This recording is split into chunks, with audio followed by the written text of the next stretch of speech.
Assalamualaikum warahmatullahi wabarakatuh. Halo teman-teman semuanya, kembali lagi bersama saya Abdul Latif dari Universitas Negeri Padang, Fakultas Ilmu Pendidikan. Baik, pada video kali ini kita akan membahas mengenai materi prinsip dan hambatan komunikasi efektif. Sebelum mas- sebelum masuk ke materi, teman-teman tahu nggak apa itu komunikasi efektif? Jadi, komunikasi efektif adalah proses penyampaian pesan yang jelas dan dapat dipahami dengan baik oleh penerima atau komunikan, sehingga menciptakan pemahaman yang tepat antara pengirim dan penerima pesan. Dalam komunikasi yang efektif, penting untuk menggunakan bahasa yang sederhana, mudah dipahami,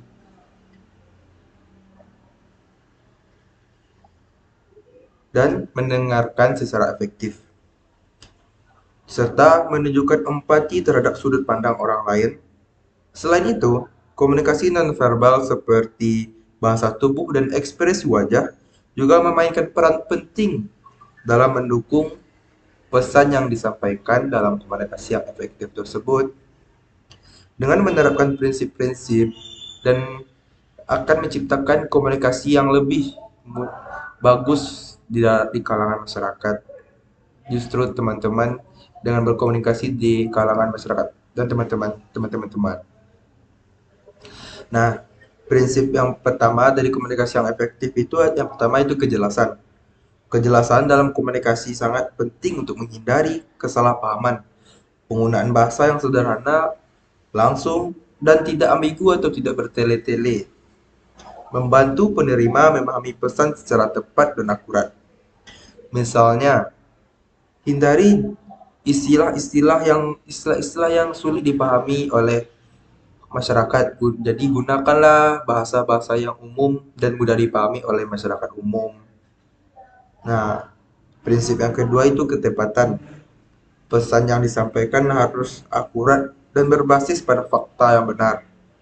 Informasi yang tidak dapat menimbulkan kebingungan atau bahkan kerugian, terutama dalam konteks profesional di dalam suatu perusahaan atau organisasi. Oleh karena itu, penting untuk memastikan bahwa data dan informasi yang digunakan dalam komunikasi telah diverifikasi dan relevan sehingga membangun kepercayaan dan kredibilitas. Nah, yang ketiga, konsistensi. Konsistensi dalam komunikasi berarti bahwa isi pesan harus selaras dengan nilai, tujuan, dan pesan yang ingin disampaikan secara keseluruhan. Ketika ketidaksesuaian antara apa yang dikatakan dan apa yang dilakukan atau tindakan, hal ini dapat menimbulkan kebingungan dan keraguan di pihak penerima. Dengan menjaga konsistensi, pengirim dapat memperkuat pesan dan menciptakan kepercayaan dalam hubungan komunikasi. Prinsip yang keempat yaitu empati. Empati adalah kemampuan untuk memahami dan merasakan sudut pandang orang lain.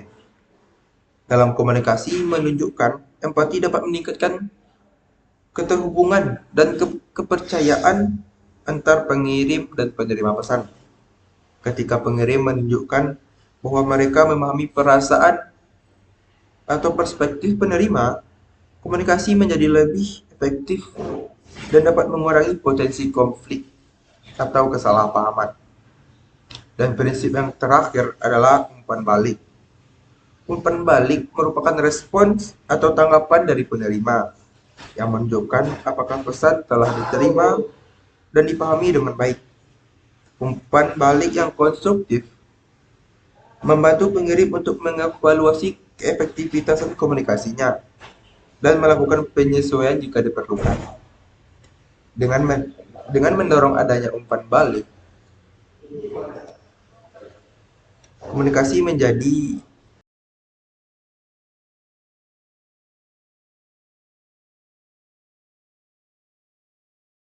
dan semua pihak yang terlibat.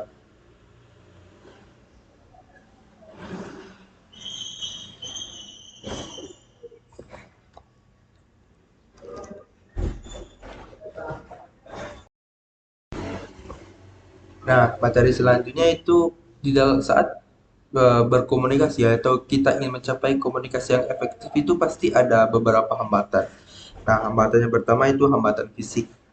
Hambatan fisik mencakup gangguan yang muncul dari lingkungan sekitar, seperti suara bising, jarak yang terlalu jauh antar pengirim dan penerima pesan, atau masalah teknis seperti gangguan pada alat komunikasi yang saat kita melakukan komunikasi melalui telepon atau jaringan internet kita yang bermasalah. Dan faktor-faktor ini dapat mengganggu fokus dan konsentrasi, sehingga pesan yang disampaikan tidak dapat diterima dengan baik. Misalnya, dalam pertemuan yang ramai, suara yang bising dapat membuat sulit mendengar dan memahami apa yang komunikator bicarakan.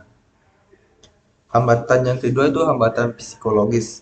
Hambatan psikologis berasal dari kondisi mental atau emosional individu yang terlibat dalam komunikasi.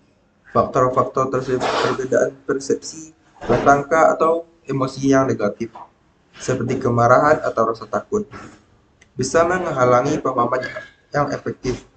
Misalnya, jika seorang penerima memiliki prasangka terhadap pengirim, mereka mungkin tidak sepenuhnya mendengarkan atau menerima pesan yang disampaikan oleh sang pengirim pesan, karena sudah terpengaruh oleh pandangan mereka sendiri atau pandangan buruk mereka sendiri. Hambatan yang ketiga itu hambatan bahasa. Hambatan bahasa terjadi ketika penggunaan istilah yang sulit dipahami atau istilah-istilah yang hanya beberapa orang yang diketahui artinya itu. Ketika pengirim menggunakan bahasa-bahasa istilah yang tidak umum uh, atau yang bahasa-bahasa yang khusus atau yang tidak familiar bagi penerima, maka pesan dapat menjadi kabur atau tidak dimengerti. Misalnya, dalam konteks medis, penggunaan istilah medis yang kompleks dapat membuat pasien bingung, sehingga mereka tidak memahami kondisi kesehatan mereka. Hambatan yang keempat, hambatan budaya. Hambatan budaya timbul dari perbedaan nilai, norma, atau kebiasaan antar individu atau kelompok yang berbeda latar belakang budayanya. Misalnya, cara bicara atau gestur yang dianggap sopan dalam satu tempat atau satu wilayah belum tentu sopan di wilayah lain. Kalau kita samakan, akan terjadi kesalahpahaman atau bahkan timbulnya konflik. Dan hambatan yang terakhir yaitu hambatan eh, organisasi. Hambatan organisasi muncul dari struktur hierarki yang kompleks atau alur komunikasi yang tidak jelas dalam satu organisasi. Ketika informasi tidak mengalir secara efektif antara penerima dan pengirim pesan, hal ini dapat menyebabkan kebingungan, duplikasi usaha, atau informasi yang hilang. Misalnya, jika ada terlalu banyak lapisan dalam struktur organisasi, pesan mungkin tidak sampai ke orang yang tepat pada waktu yang tepat, menghambat pengambilan keputusan atau kolaborasi. Nah, dari hambatan-hambatan tersebut, ada beberapa cara untuk mengatasi hambatan-hambatan dari komunikasi yang efektif. Yang cara yang mengatasi cara mengatasi yang pertama itu menggunakan bahasa yang sederhana dan mudah dimengerti.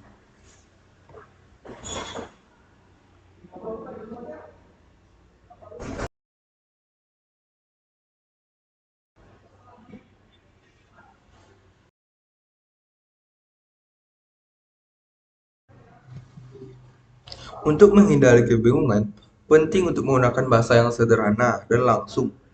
Hindari kata-kata istilah yang sulit dipahami oleh banyak orang, atau dengan memilih kata-kata yang jelas dan ringkas. Pengirim dapat memastikan bahwa pesannya dapat dipahami oleh semua pihak, terlepas dari latar belakang pendidikan atau pengalaman mereka. Jadi, kata-kata yang kita gunakan itu harus yang mudah dipahami atau kata-kata yang umum digunakan dalam masyarakat sehari-hari. Yang kedua, berkomunikasi secara terbuka dan mendengarkan secara efektif. Komunikasi yang terbuka mendorong pertukaran informasi dan ide tanpa rasa takut atau penilaian.